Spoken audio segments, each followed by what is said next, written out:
Someone said to me like 3 weeks ago, oh, you're not going on calls anymore. Wait a minute. I'm going on hundreds of calls a year, and they're only the bad ones. My father's like my best friend, and he's even told me that I've changed. What do we say? This too shall pass, right? A lot of stuff you get involved in, either on the job, at home, or just in life in general, it eats you up alive. Things trigger you, and then there's times where you're right back there, whether it's visually, emotionally, psychologically. When you're actually vulnerable, you ask for help from someone, you're actually more likely for them and other people to ask you for help later on. I'm David Dashinger. Today, Bonnie Rumilly is not hosting. She's going to be one of our esteemed guests. We'll be having a topic of no topic. So whatever comes up is going to be fair game for discussion. We invite you to like and subscribe. Our YouTube channel is Responder Resilience. We're on Facebook, Responder Wellness Inc., and Responder TV, bbsradio.com, Apple Podcasts, all the podcast platforms, and go to our website, respondertv.com, for past episodes and guest information. We'll be right back to speak with Pete, Scott, and Bonnie after this. This episode is made possible by R.E. Lawler Graphics and Printing. Let R.E. Lawler help you create your next direct mail fundraising campaign that gets results. To learn more, visit relawler.com. So today our guests in our roundtable are Pete Elste, who has been a police officer for 24 years. He started his career with the NYPD 73rd Precinct in Brownsville, Brooklyn, and was part of the Street Narcotics Unit and Community Conditions Unit. Pete's currently serving with the Danbury Police Department, where he's a field training officer, crisis intervention team coordinator, and a member of Emergency Services Unit and a peer support team member. Scott Alvord is a licensed clinical social worker, and he's an experienced therapist and clinical supervisor. He works with the crisis intervention teams for 2 local police departments as their crisis intervention clinician. Bonnie Rumilly is a licensed clinical social worker specializing in the treatment of first responders, and she's also a 21-year emergency medical technician and retired chief of her EMS agency. Pete Nichio, he's worked 20 years in the fire service. He's also served in the Marines and the Army National Guard. And Pete was diagnosed with PTSD in 2015 from multiple combat deployments and from everyday operations on emergency calls. Pete recently served as the Master of Ceremonies and auctioneer for the Fairfield County Trauma Response Team's first ever benefit last October, and he's quite an amazing MC. So come to the next one we have, because it'll be an amazing event. With Pete, if you're gonna MC another event, I gotta win something. I gotta walk out with something. I didn't walk out with anything. There was a lot of good stuff going around that day. Yeah, there was. Everybody on the hockey team's got really soft skin now from all the.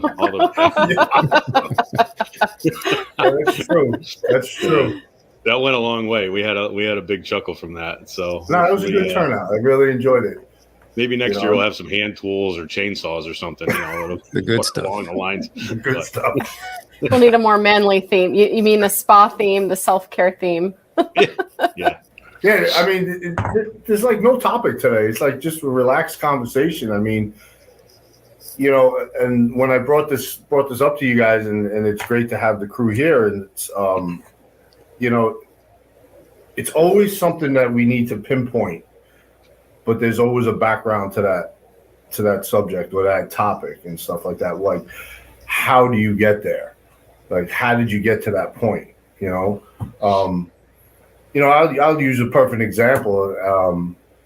The last couple of days have been tough. I had some family stuff going on. I emailed everybody, said, hey, this is what happened. And you guys were great saying, hey, we can postpone it. But, my heart was into it.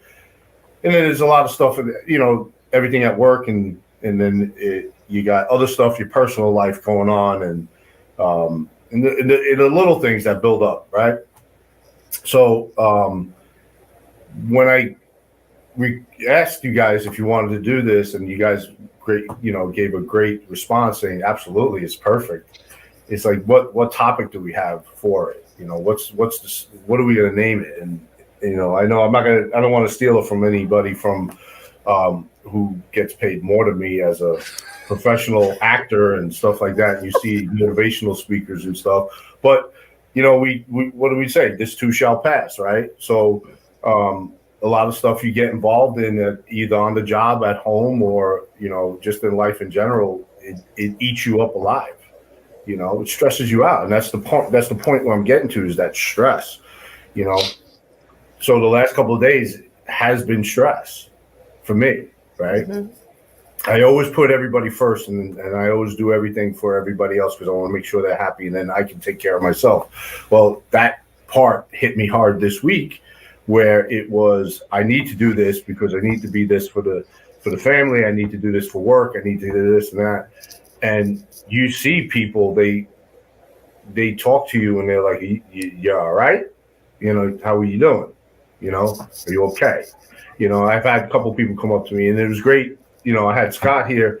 We worked together for the mental health, the CIT program here, and he's part of peer support in Danbury Police Department. He looked at me yesterday. He goes, "What's up?" That's all he had to say, and I just, unleashed on him. And some great stuff. I mean, he's like, take one thing at a time. Let's do this first, and look at it this perspective, and then obviously I went to the gym and I moved some weight and had do some stuff, and then I went home and I just chilled out, and I was like, and I even said it to myself. I'm watching TV, and I was like, this is all going to go away. This is all going to pass. You just got to hit one thing at a time. It's like, oh, I got to pay this bill because they're going to do this to me. Yeah, okay. Or, I don't have my car. When's my car going to be done? That's stressful to a lot of people because they need it. But it's all going to pass because it's all going to get fixed. But time is on our side. Right? Time is on our side for this. Yeah, I was going to say, in that moment, though, sometimes it feels like the most serious thing in the world. Like it's never going to be different. I'm kind of relating to, I was diagnosed with stage 4 cancer about 5 years into my career, and I was shell shocked from it. And I had to go into work, like my last shift before I went out on, disability, to talk to the shift and tell them, hey man, I'm going to be out for a while getting chemo and radiation. And one guy put his arm around me afterwards, and, he took me aside and he said, take it one step at a time, brother, one step at a time. And all of a sudden it shifted everything. You can't fix it all in 1 second. You got to be very stepwise and very systematic, and try to just, eat that elephant one bite at a time. Yeah. I was just going to say that. That's a great saying. I love it. Yeah. Ready to improve your fundraising efforts and elevate your organization's communications through direct mail with R.E. Lawler? Let R.E. Lawler help you create your next direct mail fundraising campaign that gets results. With a proven track record of assisting fire departments, police unions, PBAs, churches, schools, and more in raising much-needed funds through unique strategies and expertise. Technologically advanced, their production line and personnel are experts in navigating all the latest postal service regulations and mail requirements. Simply put, R.E. Lawler will save you money on your next fundraising campaign. With over 35 years of experience, R.E. Lawler Graphics and Printing are leaders in fundraising through direct mail. They too are first responders and understand your needs better than any other direct mail marketing company. And they are a family business who take pride in offering their clients the finest service at the most competitive rates. Experts in design, print, and mail, they do it all, and they get results. Experience the R.E. Lawler difference. Check out their website, relawler.com, or give them a call today. R.E. Lawler Graphics and Printing. Raising money has never been so easy. Pete hit the nail on the head, though, because when that time happens, everything just comes on you like a waterfall. And you want to, just because of who we are, we have to fix everything, when I got hurt at work, I was just like, okay, I'm hurt. I'm out now. So let's figure out what's next. Let's go to the doctor. I'm dealing with karma, so we all know how that works. And luckily it's pretty streamlined right now, but what can I do to get better? The injury I have is a tendon, so it's just time. I'm not 25 anymore, and things just made out of rubber and bounce right back. So. But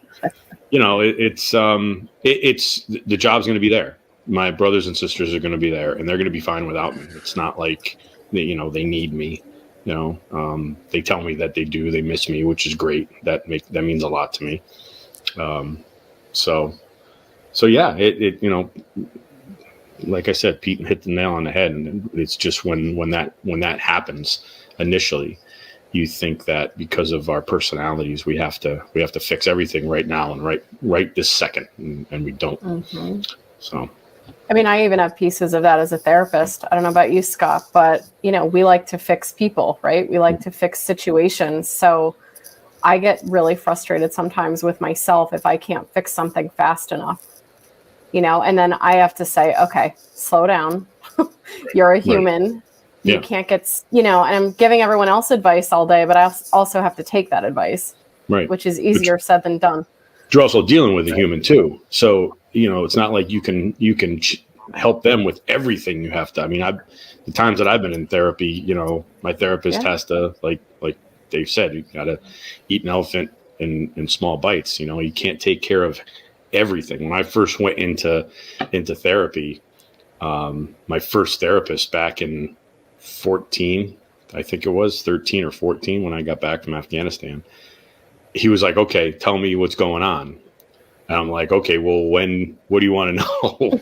And I had to go all the way back to 1993, and he had to take that in little bits. He couldn't take from 93 all the way to 13 and fix that whole time frame. It's just not going to happen. So, it goes for you too as a therapist, and people going to therapy have to understand that too. You're not going in for one sitting.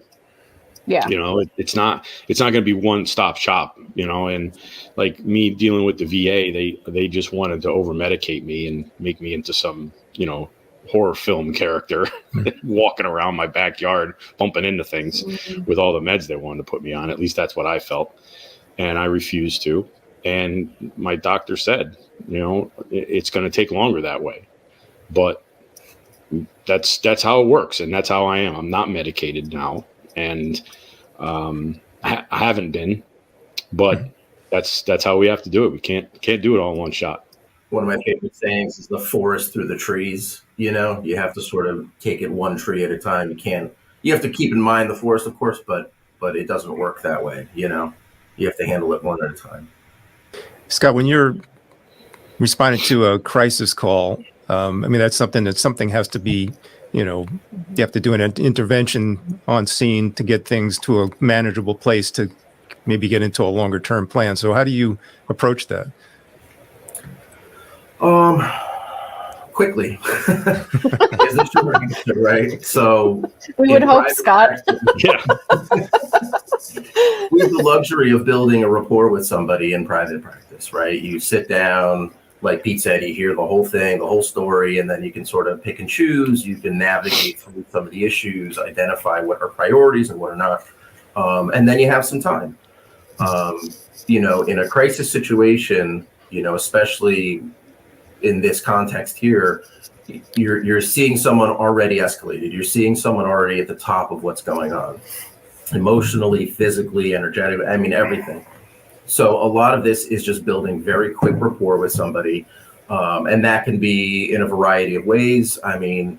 We do a little small talk sometimes. Sometimes it's topical as to what's going on. Tell me about the knife you're holding. Tell me about what's going on today. Tell me about why we're here. Help me understand. And then a lot of it is empowering the person. So we have a whole list of things, information that we have, hopefully, before we arrive somewhere. We have the caller's information. We have in-house, documentation, previous call history, stuff like that. A lot of the police that I work with here in Danbury are local. So they know some of the population, whether personally or through prior experiences, prior contact. So hearing it and empowering the person that's in front of me to tell me what's going on in their words, right, makes a big difference, right? Because they didn't call most of the time. Right. Somebody else called, whether it's through care or concern, whatever the case may be. And that goes a long way, right? A lot of the time, the people are disenfranchised. They're not feeling heard. They're not feeling valued, and, some of the stuff we head into is pretty out there. We get a lot of paranoia. We get a lot of delusions, a lot of depression. And these are people that are used to not being heard. So sometimes just really quickly letting them be heard, validating, and letting them vent before we get into what's really in front of us here, allows them to feel comfortable and to feel as safe as possible in the situation. You know, I have to say, I admire you for your role that you play in Danbury, because I know you're going out into the community like that, but then you're in the cruiser debriefing with the cops before and after the call. And if you think about it, it's such a no-brainer model. But when the model works, I mean, what Pete was saying before, how he talked to you about his family stuff and you helped him just, remember the perspective, it's incredible. And I feel like I'd be remiss if I didn't point that out here. The dual role is just awesome. Thank you. You talk about that dual role, right? And you guys hit it on the head when you had Ernie back on your podcast. Right? He talked about at that point, right? He talked about getting a clinician in the car, getting a clinician at the scene, and then debriefing.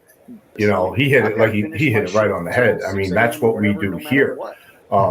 Talk about, hey, while we're following the ambulance up, because we gave them an extra blanket saying, hey, we're going to follow you up, make sure you get to where you need to get. We're talking about, hey, what about, I'll have tons of questions, and he'll, Scott will tell me, hey, you did a good job with this, but hey, next time try this. It's not wrong what you did, but here's something else for you to build it better. So we're always evolving in the car and stuff like that. And like I said, Ernie hit it. I listened to that podcast. Right on the head. Pete, I think you have a great story about on-scene debriefing, and how that's an amazing tool that I know you guys have used. Can you talk a little bit about that? How that's helpful for you? Which call? Right. Yeah. I know you brought. I know the one you had on Ernie's podcast. That was, I think it was mine you were talking about, where I looked at one of my colleagues that I work with, who's a sergeant now, and I just looked at him. I said, we need a debriefing now, and that's just something I called on myself, because I knew my body was shutting down. I know there was the adrenaline dump that everybody talked about, and I felt it, and I was like, I need it. Go do it, because that's what we're going to need to do. And it's not even after what the department can do for you on the peer support team side.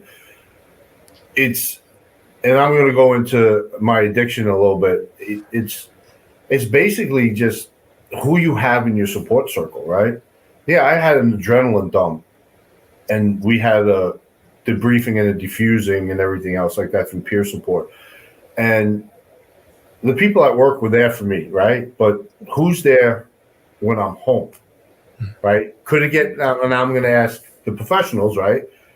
Could that adrenaline dump happen again after the fact? That was a question. Just kidding. This gets to the core of what we talk about here with trauma, with reliving, vicarious trauma, with personal trauma, right? So you can get ramped up again at any point, right? Things trigger you, whether it's later that night, whether it's 10 years later, and then there's times where you're right back there, whether it's visually, emotionally, psychologically, and you can live through those exact feelings over and over again, right? So I think the misnomer is a lot like, well, I'm okay, nothing's happened in the past week, month, 2 months, whatever, but the time frame is not closed, it's an open time frame that things can happen over and over again, So I think at any point you're sort of subject to that once you've been through it once, which is why first responders really deserve and need the education and support that this, podcast is set up for, and these, Wellness Responder Inc. and Cable and all of these things that are centered around supporting first responders, because it's so prevalent.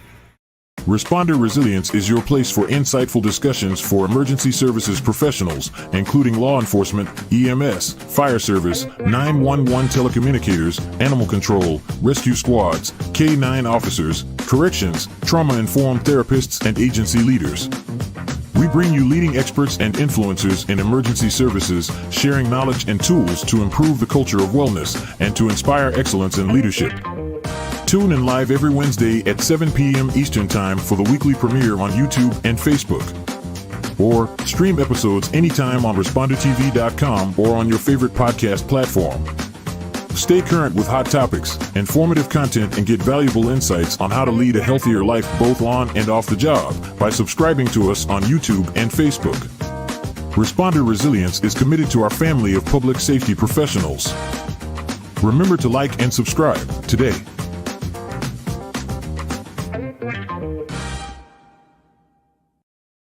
When you're in that immediate place after a critical incident, it's likely to happen more, in my opinion, because it's still in the short-term memory bank. It hasn't gone to long-term yet. So I think you're going to be living at a higher baseline until you either process it, debrief it, go to EMDR for it, or if it's one of those ones that you'll process on your own, it'll get stored and it won't turn into PTSI, then it's going to light up a lot in the beginning because the brain wants to heal itself. Right? So there's part of it that needs to happen for you to get better, but then there's part of it that can become symptomology. And that's where we have to look out for it. So yeah, there's that initial dump, but then yeah, there's going to be more. And it's knowing your body, knowing yourself. What do I do when that happens? Am I the kind of person who needs to take a nap when that happens? I know that when I would come back from really tough calls at EMS, I would just need some time alone. You know, so yes, I'd like to talk to everybody on the way back. I'd like to sit at the table, do my thing.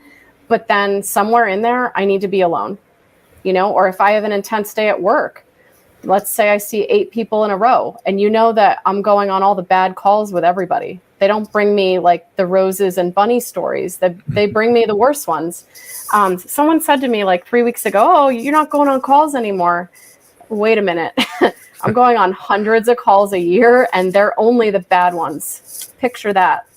So I have to do self-care, obviously, to take care of that. But some days if I have 8 or 9 people in a row, yeah, I need a little alone time, you know, and that's something I have to communicate with my family. Hey, I'm going to shower, let me get myself straightened, and then I'll be down and do everything everyone needs, you know. So Pete, just so that I'm clear on what you were asking, as far as like you're talking about getting a second adrenaline dump, right? Yeah. Yeah. So, or what they call, what is it? Or like a relapse, right? Yeah. Right. So just to add to that, I'm definitely living proof that that does happen. I went down to Orlando a few months ago with buddies of mine that I was in the Marines with. We went down to play golf. And my big problem coming back from Afghanistan is my sleep. And sleep always is kind of, you know, it's never been really solid. You know, you go into a bunk room at work and you get woken up by lights. One of my stories is the first real traumatic experience I had in my life was I was 18 years old and I got woken up by a galvanized garbage can getting thrown across the squad bay at Paris Island. And then the lights went on at like 4 o'clock in the morning. You know, that's my first drop in the bucket of trauma. And then it just obviously increased from there. But so Afghanistan, I was at CAF, which is Kandahar, second largest base in the country, down in the South district or South area. And we'd get rocketed on a regular basis. So, you know, in the middle of the night, they're going to lob these rockets in at you, and you hope that it doesn't come near you. Or, you know, luckily we never got hit, just hit our surrounding areas and some empty tents or what have you. Well, I come home and I'm waking up to thuds, to impact thuds. And it's in my mind, obviously. And, you know, my wife's, you know, trying to console me and calm me down. And now you want to talk about like what you just said, having that second adrenaline dump. And now it's 3 o'clock in the morning, 2 o'clock in the morning, and I'm wide awake. Right. So I gotta go out and wander the house and, you know, be vigilant to make sure that, you know, the Taliban's not trying to get into my back door or what have you. So we're down in Orlando, and I'm not I'm not even putting two and two together. And it's the first night, and I'm putting my head down, sleeping, and I'm just getting to that falling asleep spot, and I hear thuds, and I wake up, and I'm like, okay, all right, I'm hearing them again, whatever. Well, then I keep hearing them. There's thuds, and there's more thuds. There's impact thuds. And now I start freaking out. Now, like my adrenaline's up. I literally levitated out of my bed, and I'm going over to the window to see what's going on. Well, it's Disney, and if you know anything about Disney, which I really don't, they shoot off fireworks every night, and these fireworks are going off, and we're close enough that it sounded exactly like these rockets that were impacting. And I laugh about it now, but I didn't sleep the rest of the night. It was like, 11:30 or whatever. They set them off, and that adrenaline dump hit me so hard that I just stayed up, watched TV. I probably fell back to sleep around like 4 or 5 o'clock in the morning. I was just so wound up. And, people have that stuff. Luckily, I know what it is, thanks to my therapy. But, men and women out there that deal with it, they don't know what it is sometimes. And it's tough. It's got to be tough. It's scary as hell for me. And I know what it is, just like, any of us that have dealt with it. I think you raise a good point, though. There's a difference between understanding and action, So finding some sort of coping mechanism, like it's so important to be able to identify it, right? But then try to figure out what to do with that information is often the harder part, and a lot of people don't even make it that first stage, sort of, I don't know about blissful, but willing ignorance or difficulty with identifying, finding the right person, finding the right modality, but then the harder part, I think, after is, okay, that's great to know that. What do I do with it? How do I get some good sleep? What can I employ when that's happening to try to ease through? It's interesting when you mention the thud, it brings something up in my own personal life. And obviously as an EMDR therapist, we've done EMDR. But when I hear a thud, I think of my grandfather falling out of the bed. I was raised by him, and I took care of him, from a young age, college, grad school, in my 20s. I was his primary caretaker, and my bedroom was above his. And every night, just about every night, fall out of bed, and I'd hear the thud. So I was programmed to hear the thud, to get up, to run downstairs. So it's interesting how like one thing could hit all of us in a different way. And yeah, I've processed it, thankfully. Because when you have little kids, what do? They thud all over the place. So if I hadn't worked that out, I think it would have been a really bad time for me. But it's interesting how one thing means something to all of us, right? Well, and it's reminding yourself in that moment, this really isn't happening again, right? So Pete is talking about in those initial days going home, feeling it again. You're talking about it decades later, the other Pete. And it's really ultimately in that moment, you have to find how to get grounded, orient yourself to where you are in the room, but where you are in your body. And for you, you had to remind yourself, I'm in Disney. I'm not in Kandahar, so there's like a cognitive behavioral awareness piece that I think is important, along with grounding techniques that you can actually use in those moments. And sometimes people do need to call, right? Or if that happens to Pete at work today, Scott's there, right? So he could go say to Scott, hey, I feel like I'm on that call again. And then Scott can sit with him and do some grounding. So the more therapy, the more self-awareness, self-care you do, the more you're going to hone in when you need something, and you're going to likely know what to do for yourself.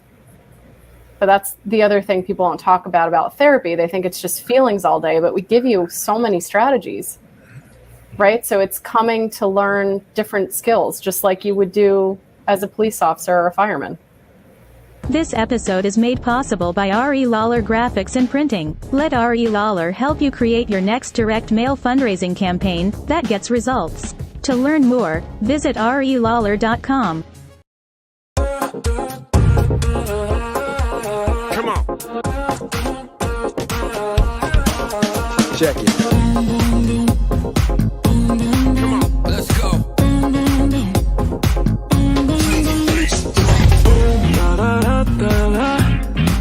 My heart went boom.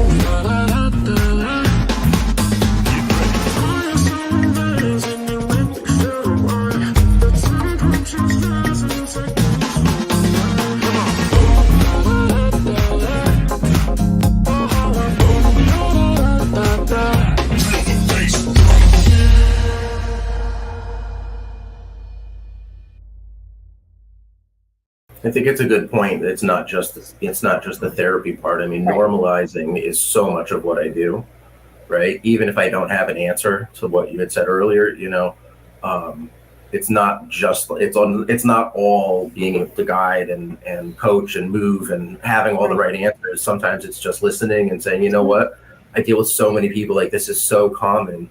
And I don't know about you, Bonnie, but a lot of my clients are like, really? Like other people just like, yeah, all the time. This is something that you're a human. This is what happens, Yeah. Or you get the cop who comes in and they're like, yeah. Does anyone else do this? I'm like, yes, we can say it out loud. They do it. It's normal. You're okay. It's funny though, right? Because I think everyone feels like they're alone until they share their experience with someone else. Mm-hmm. And that could go for a multitude of issues, whether you have cancer, whether you're a widow, whether you're a responder, right? Like you have to recognize that having people around you that understand, to me, is one of the most important things you can have. That's where the magic of groups comes in, right? Where peer support groups or other support groups, like you said, Bonnie, could be for cancer, it could be first responders, could be AA. Doesn't that not feeling like you're alone and isolated, doesn't that change the game? Yeah, well, yeah. My addiction, which I'm open and very transparent about. 4 years sober now, and I would never change anything in the world to go back to drinking again. I wake up with more energy. I wake up. I'd like to sleep longer, but I have to control my mind to do that. I got that sleep machine, and which works 100%. I was before I got that machine, I was fighting death like what did I tell you, 51 times or something like throughout the night, and I woke up winning all the time. But now I don't have to fight that much, Is that why you had that bluish color all the time, Pete? Is that why you were showing up blue? So. Yeah, okay. God, I just want to make sure. Maybe at the next event we can auction off a nice sleep pack machine. Yeah. That sucker will go fast. Yeah, it would. But yeah, you talk about the support outside. Just people like Scott, right? I work with Scott. I know I can call him anytime, right? But outside of Scott, I have a group, right? I have a support group. I have my friends who have gotten closer to me because they've learned to understand, what I've been through, what I go through. If they don't hear from me, they check in with me. And there's also special people too, right? There's special people that just their presence, right, helps you.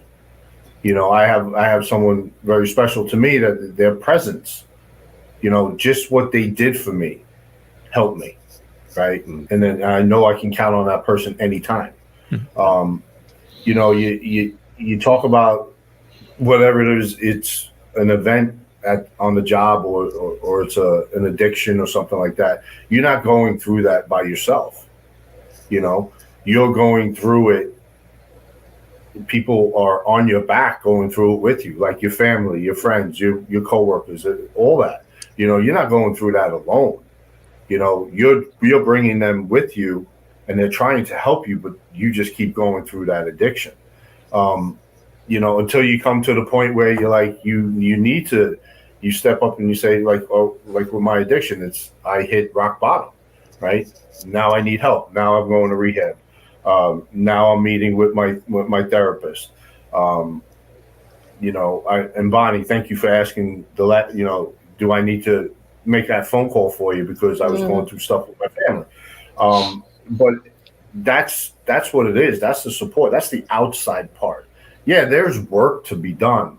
There's always work to be done. And you know what? And if the tools that you're given, if you're using the tools that are given for whatever the PTSD or the PTSD or the addiction or just an event that happened at work, if it fails, that just means there's more work to be done. That's all. It doesn't mean it's the all end all. That's it. You just have to work a little bit harder, and there's more work to be done. You know, you do have your support group, which my support group I think is awesome. Some people don't even know they're in it, but I'm like, yeah, you're it. Pete and David were in trouble. This is why we wanted to do this. No, but I know, like, you know, you can call on these people and they'll help you. They're not going to be like, oh, he's at it again. Oh, this, that, and another thing. And then, you know, and then there's some people you won't call at all, right? Right. But they're there. Yeah. Hey, how you doing? I'm good, thanks. Right. But it's that it doesn't even have to be a question that certain people have to ask you. You know, I get energy from people just being around me. Just that, like, I go back to personal presence. You know, and people will come and go. Your circle will get bigger. Your circle will get smaller. You know, I have another person in they just entered my support group. They don't know it yet. You know, they're a person that is willing to help me, and they said it. Yeah. You know, so I mean, I kind of rambled on a little bit, but surprised Scott didn't hit me, because usually that never happens. When we do our speeches. That was our whole point, though, bro. He's kicking you under the table there. Look over here. I think that's the whole point of this group, you know, just like throwing stuff at the dartboard and hitting topics. I was watching American Sniper yesterday because I'm a glutton for punishment, apparently, but there's always been a scene, you know, there's all the shooting and the combat and stuff like that, but there's always been a few scenes in that movie that I forgot until yesterday that tear me up, because my parents, who I'm very, very close with, my father especially, I obviously love my mother to death, but my father's like my best friend. And he's even told me that I've changed. Whether it's the fire service, you know, I'll never forget some of the calls, you know, suicide by train a couple of times. I mean, those are just, we all know how that ends up. And then the military experience. But watching the movie, I was painting while I had it kind of in the background. But then when Chris Kyle comes home, you know, he's this tough Texan sniper, you know, he's a Navy SEAL. So out of everybody in the world, who's not going to need help, who's not going to need a support system like Pete, like what you're talking about, you know? And he finally started to reach out to get a support system, whether he knew it or not. I think when he started going to these shooting events, which eventually is how he died. If you know the story, I'm not sure if I just screwed it up for you, but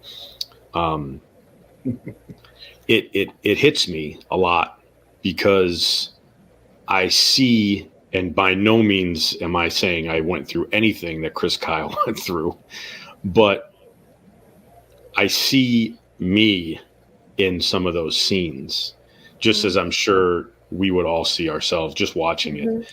Not because he's a SEAL or a sniper, but how he was dealing, tight-lipped. I'm fine. How are you? You know, I'm good. But then at the same time, his wife saying to him, I want you to be a human again. And I get choked up every time the scene comes on, because, you know, I think of my father telling me, you're not the same. You haven't been the same. And I know I'm not the same. Like, before I went to Afghanistan, I used to laugh a lot more. And I realized this. I realized, you know, I am who I am. And whatever made me that way. But to kind of piggyback on what Pete was saying, you know, I watched that movie and I realize, and just as Pete's saying, that he's got these people that don't know that they're in his support system. I have so many friends that all of a sudden, you know, I'll see them and they've done a world of difference just by seeing them. There's a few people that I work with, brothers of mine, that make me laugh, and they make me laugh hard, and I don't laugh that much anymore. And they don't, I mean, it's not like I've gone and I've given them a membership card to the Pete Nichio support system team or anything like that. Well, you gave me one. I mean, you're cheating them, Yeah, right. So, it's great to hear, it's good to know, Pete, that you've got that. And, I hope more of our brothers and sisters, whoever sees this, realize that, you can reach out to people without having to formally make them into a member of your support team. It's just so important. And, like I said, going back to the movie, I watched that movie and I realized, he was alone.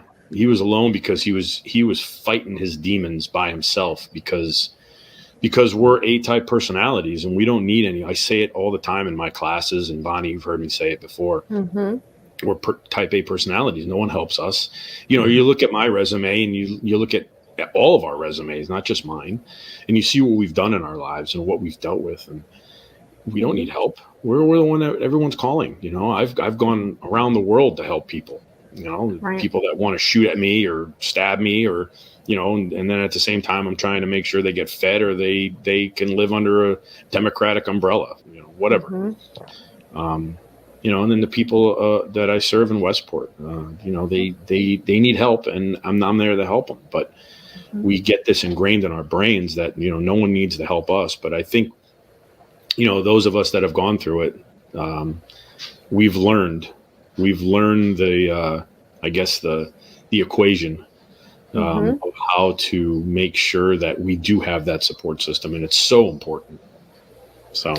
Well, you're bringing up an interesting feedback loop that I've sort of observed in my own life, but also in all of you, which is that when you're actually vulnerable, you ask for help from someone, you're actually more likely for them and other people to ask you for help later on because you've opened a door that was closed off. And so people have floodgates sometimes. Pete, you might be one of them. But when you think about that, just by being yourself, showing the weakness, even if it's to another first responder, I guarantee you that person will ask you for help one day. Sure. And you'll be there because that's the feedback loop that we're all on together. Right. So when you talk about your brothers and sisters in EMS, military, police, fire, dispatch, wherever, we have that with each other. I mean, I have my list. I know who I can call if I'm lying in a gutter dying. And I know they will just about teleport there. Doesn't matter where I am, they will be there. Yeah. And, if you're blessed to allow that, it will be there for you. You're blessed to allow that. That's the thing. That's the first step. We have to, I'll teach my class to fire departments, and it's the mental health class. And you just see some of their faces, like, I don't need this guy. What's this guy talking about? And, but that's the first step. That's that, like I call it, the kicking the door open thing. So it's funny that you use that same analogy, and that's it. Once you let that happen, and it's so hard though. It's so hard to do. It's so hard to accept that you need help and that, you need to receive it, but then receiving it and then giving it at the same time. Bonnie, I've told you a million times, this is therapeutic for me when I help others. We do get changed by doing the job or being in the military or being a first responder, and that at least I feel like I've changed, I think there's a certain armor that we put up, as a response to seeing the things we have to see and deal with and handle, and how the world, we have a new perspective of the world that we never had before we started doing this job, or being out there in the world, seeing all the, the crappy things that happen. And so as part of that, it makes it that much harder to, get that armor down, or to let the walls down and ask for help or be vulnerable. But one of the magical things that happens on this podcast is we have guests who are willing to let it all hang out and be completely vulnerable and honest, like you guys are being today. And I think that has a really synergistic ripple effect, because now that we've spoken our truth, someone who's listening to it can say, you know what, maybe it's okay for me to be vulnerable. It's okay for me to ask for help. It's okay for me to, take a look at myself and see, what could I be doing differently to change my life for the better. So, I just have to salute everybody who's coming on our show, like you guys, and Bonnie, to put that out there, without regard to, the consequence of being so open and honest about personal stuff. It just, it's a huge service to the people out there who need it. Right. I think that's so well said.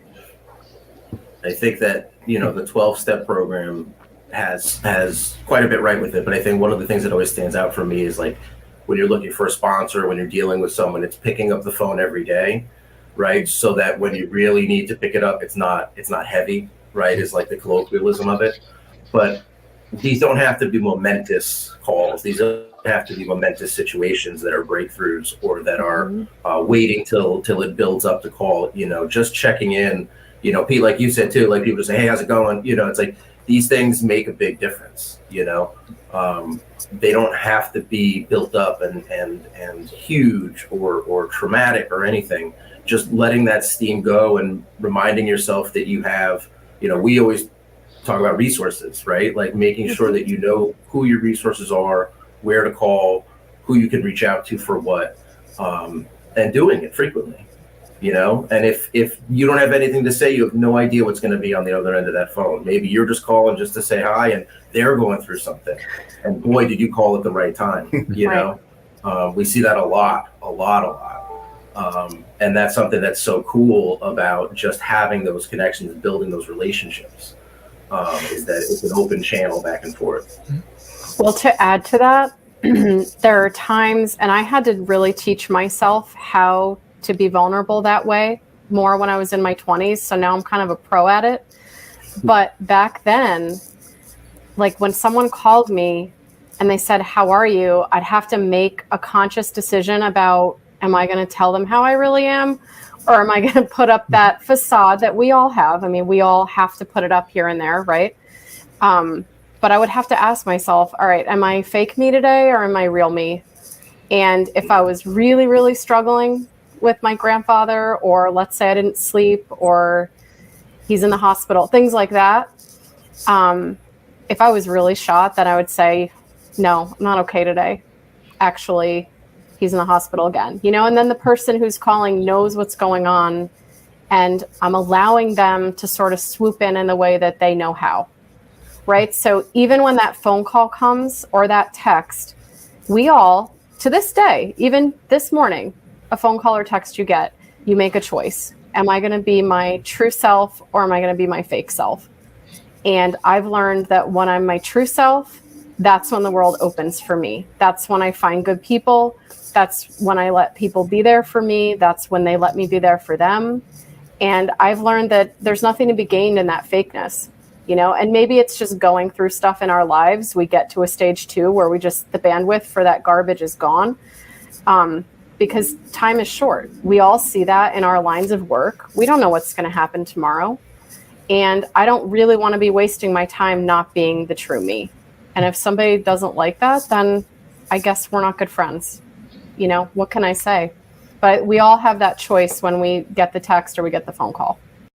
This episode is made possible by R.E. Lawler Graphics and Printing. Let R.E. Lawler help you create your next direct mail fundraising campaign that gets results. To learn more, visit relawler.com.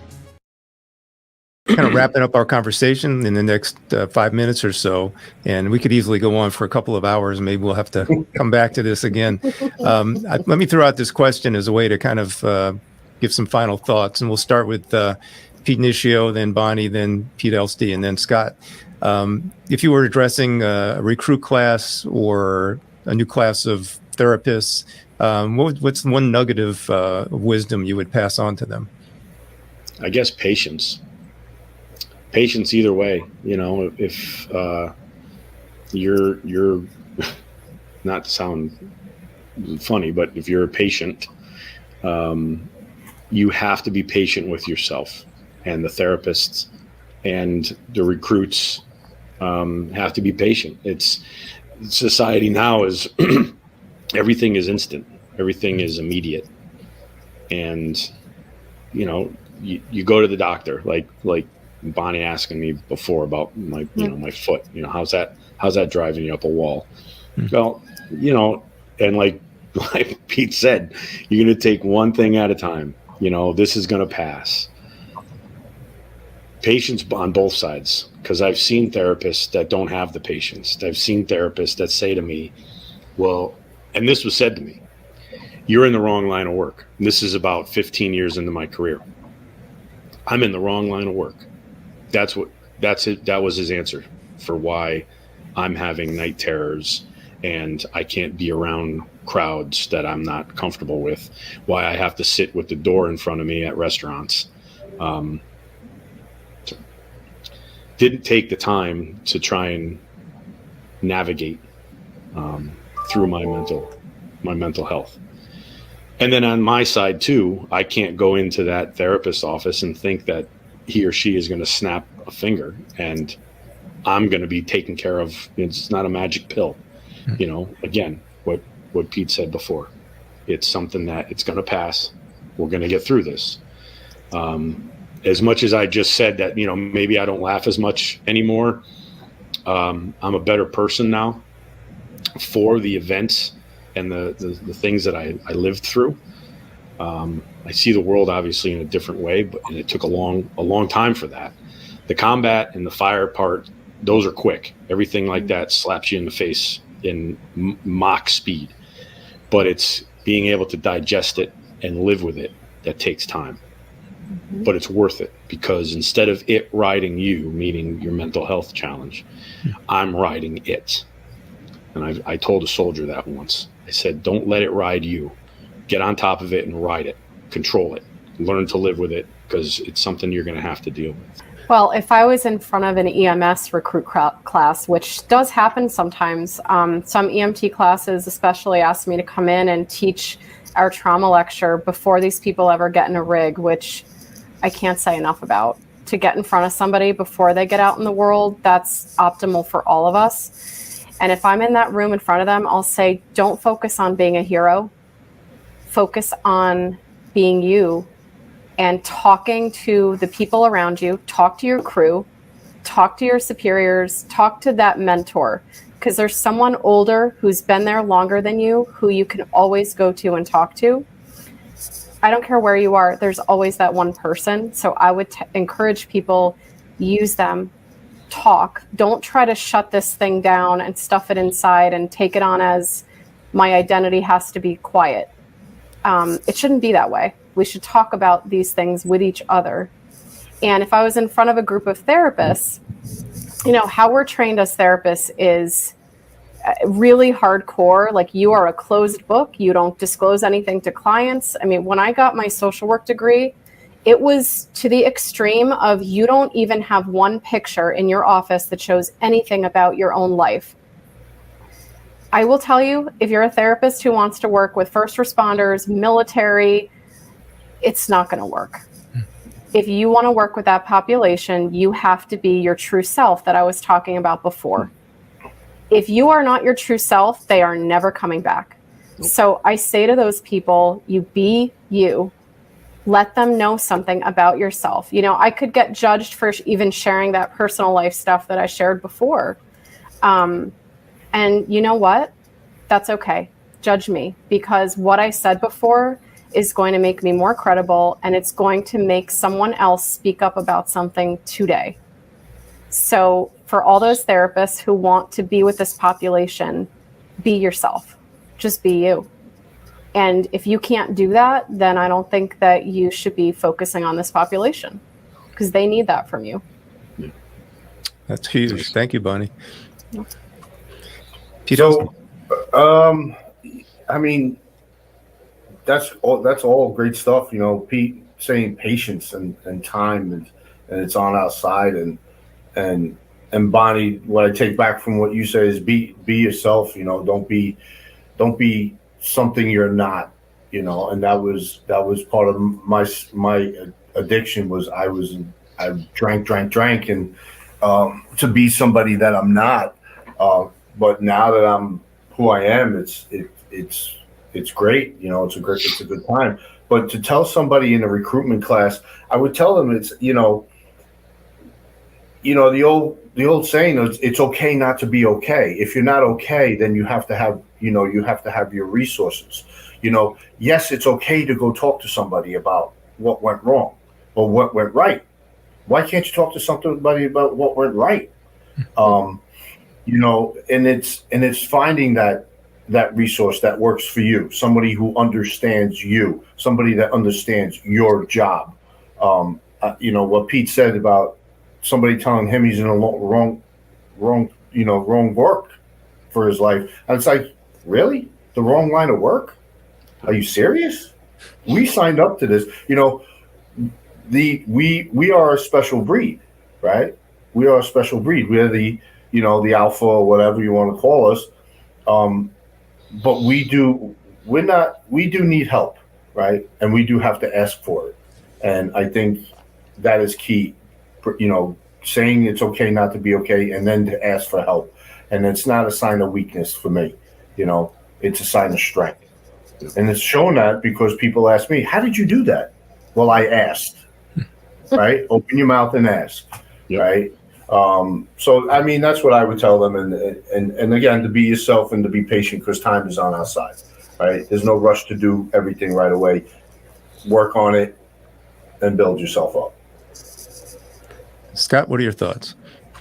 Well, Pete took my "it's okay not to be okay." That is one of my go-tos for sure. I think also, though, you especially as first responders and us as clinicians, I think it's ingrained that we are the go-tos, and we need to have the answers, right? We need to have a response that's appropriate. We have to have the knowledge behind it. We have to be the one that is in control of whatever the situation is.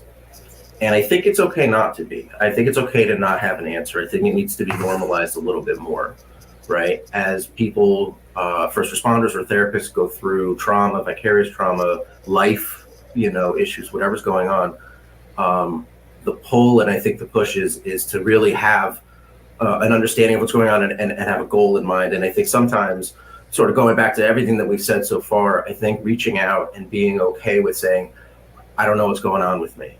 I don't know what the next step is. I don't know why I'm feeling like I'm feeling. It doesn't make sense to me. Needs to be normalized more, especially as departments, EMS, fire, police, whatever, Army, military as well, are sort of breaking free from some of the old stigmas of, you have to be okay. You can't let anyone know if you're not, just suck it up, whatever it is. I think it's so important nowadays that it needs to be normalized to ask for help and to be open to that, and trying to look at, the forest from the trees, look at the long-term life health, look at mental health, look at career health, look at everything, because it's not a sprint, it's a race. And so I think, being open to longer term health and understanding needs to be prioritized more. Pete Elste, thank you so much for instigating this idea. It really turned out to be a great way to do it. He's the instigator. He started this. But you must have had a vision that we could have a great conversation, and we did today. So thank you all for being part of that and for sharing what you have. No doubt we're going to touch somebody with what we've shared today, and we'll have to do it again sometime. Yep. Thanks, guys. Sounds good. Thank you. Thank you. And remember to like and subscribe. YouTube, Responder Resilience, Facebook, Responder Wellness Inc., and Responder TV, bbsradio.com, Apple Podcasts, and all the podcast platforms. Go to our website, respondertv.com, for past episodes and guest information. Till the next time, stay safe, be kind to yourself. Take care.